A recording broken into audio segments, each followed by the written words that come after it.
Al-Huda TV. Assalamualaikum warahmatullahi wabarakatuh. Bismillahirrahmanirrahim. La haula wala quwwata illa billahil aliyyil azim. Alhamdulillah wassalatu wassalamu ala Rasulillah Muhammad ibn Abdillah wa ala alihi wa sahbihi wa mawala wa man tabi'ahu bi ihsan ila yaumil qiyamah. Ba'du wa ya ibadallah ittaqullah na'lamu Allah yuhibbul muttaqin. Para ulama, para asatidzah yang saya hormati, Bapak Ketua DKM serta pengurus Masjid Al-Huda juga yang saya hormati, hadirin wal hadirat yang dimuliakan Allah yang juga saya hormati. Di dalam Al-Quran Allah menyebutkan ada 3 kelompok manusia. Ini bisa kita lihat di dalam awal-awal mushaf Al-Quran di surat Al-Baqarah ayat 1 sampai 6. Allah menerangkan tentang orang-orang yang beriman dan mengerjakan amal soleh, maka disebut dia orang yang takwa dengan ciri-cirinya: mengerjakan sholat, menunaikan zakat, menginfakkan harta bendanya sebagian yang dimiliki jalan Allah, dan seterusnya. Ada orang-orang kafir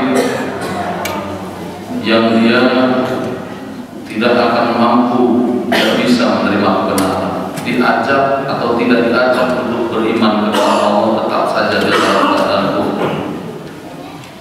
Innal ladzina kafaru sawa'un 'alaihim Kemudian ada orang munafik, orang-orang yang hipokrit. Dia beragama Islam tapi ingin menipu Islam itu sendiri, ingin menipu Allah. Yukhadi'una Allah wal ladzina amanu wa ma yakhda'una illa anfusahum wa ma yash'urun. Karena dalam hatinya ada penyakit. 3 kelompok manusia tadi, ada kafir, ada Islam atau iman, kemudian ada orang-orang munafik. Maka perintah kepada semuanya itu adalah ya ayyuhan nas wa'budu, wahai sekalian manusia, kata Allah, sembahlah Allah, Rabbakumul ladzi khalaqakum, Tuhan Rabb yang telah menciptakan kalian dan orang-orang sebelum kalian. Ini pun mengisyaratkan kepada kita bahwa mengajak kepada orang-orang kafir pun adalah kewajiban kita untuk beriman kepada Allah. Berhasil atau tidak bukan kewajiban daripada kita, yang penting kita mengajak. Seperti halnya Nabi Muhammad SAW mengajak untuk beriman kepada Allah kepada raja-raja kafir. Raja Romawi, Raja Persia, dibikin surat bahwa aku adalah Rasulullah Muhammad, utusan Allah. Aku mengajak kalian, wahai para raja-raja kafir, untuk beriman kepada Allah Tuhan yang Esa. Ada kewajiban untuk mengajak orang-orang kafir untuk beriman kepada Allah. Orang kafir, orang Islam, orang yang beriman, orang munafik diperintah oleh Allah untuk menyembah Allah. Berbeda dengan perintah untuk menjalankan ibadah puasa di bulan ini yang dipanggil khusus orang-orang yang beriman. Ya ayyuhalladzina amanu, bukan ya ayyuhalladzina aslamu, wahai orang-orang yang Islam, tapi orang-orang yang beriman. Kenapa dalam Islam tapi dia tidak dipanggil oleh Allah untuk mengerjakan ibadah puasa ini?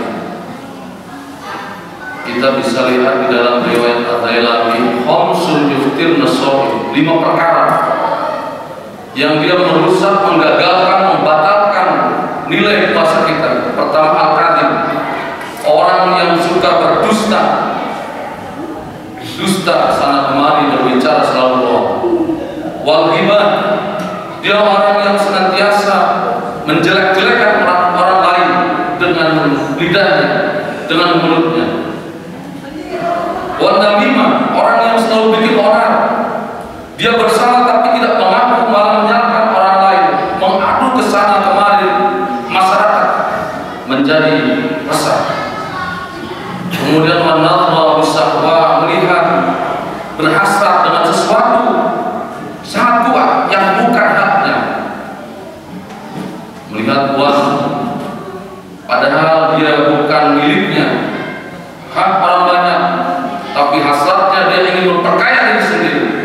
diambil uang.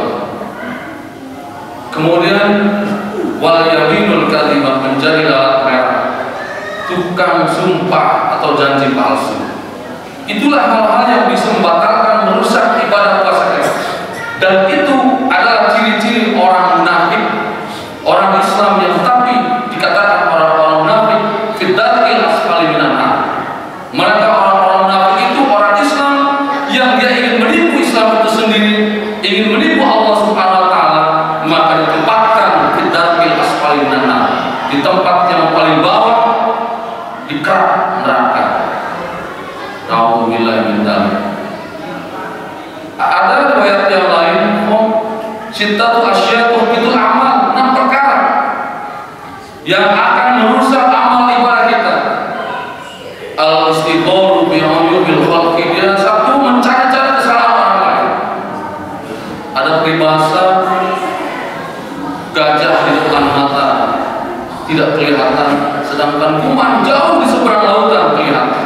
Dia tidak lupa, dia lupa terhadap kesalahan sendiri, tapi kesalahan orang lain selalu dibicarakan, selalu dilebar-lebarkan, membuat ibadah kita rusak. Kemudian qasratul qalbi, hatinya keras, tidak mau menerima nasihat orang lain, merasa dirinya paling benar, merasa dirinya sudah pandai, paham dengan berbagai urusan, sehingga hatinya keras, tidak mau menerima nasihat orang lain.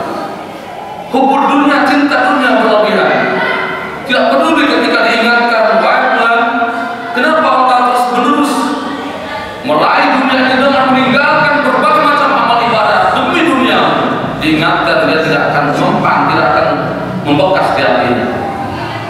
Kemudian turul amal, panjang angan-angan, seolah-olah dia tidak akan mati selama-lamanya, sehingga berharap dan berharap terus menumpuk-numpuk kekayaan.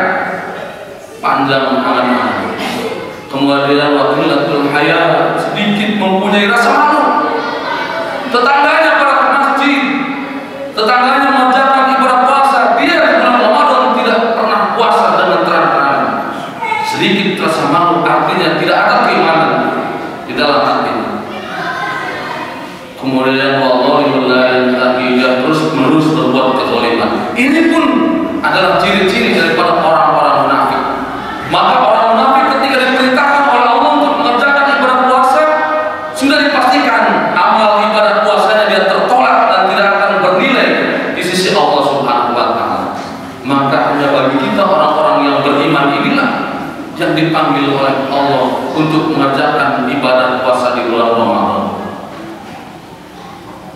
Lalu bagaimana agar ibadah-ibadah kita ini bisa diterima oleh Allah Subhanahu wa taala, mempunyai value, nilai yang baik di sisi Allah?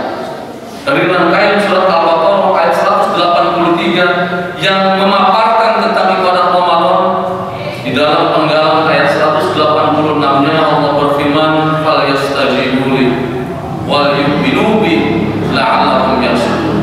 Bagaimana agar amal-amal ibadah kita diterima oleh Allah Subhanahu wa taala? Pertama, kita mengerjakannya sesuai dengan yang disyariatkan oleh Allah Subhanahu wa taala.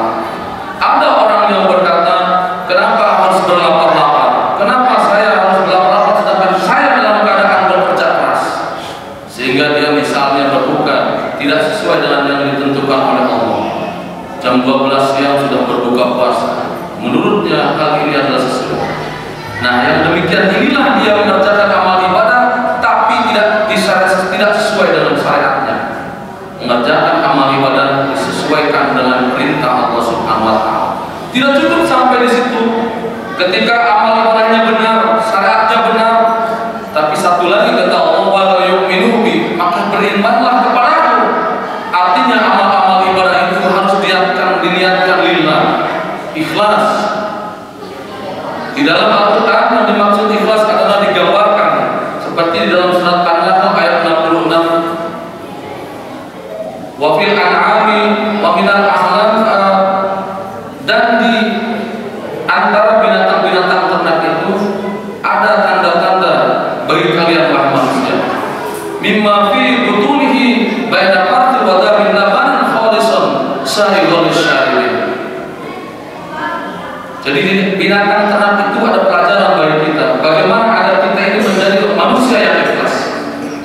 di dalam perutnya dia ada kotoran dan darah, maka di antara kotoran dan darah ini dia keluar kholisan sa'iwan, yaitu susu murni yang bisa diminum oleh manusia. Seandainya susu binatang dia bercampur dengan kotoran dan darah, maka dia tidak akan bisa diminum oleh manusia karena tercampur. Begitulah keadaan ikhlas.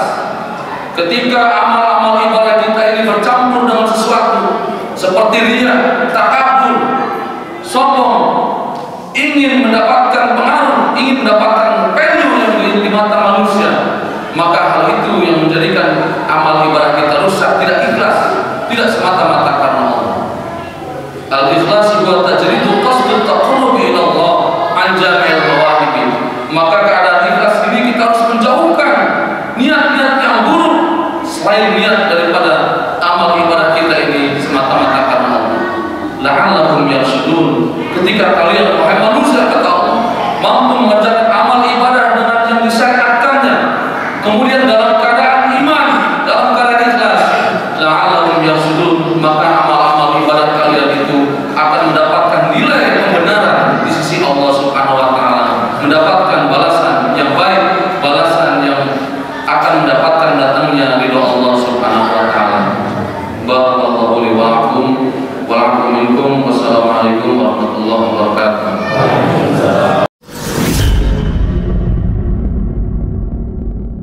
Al-Huda TV.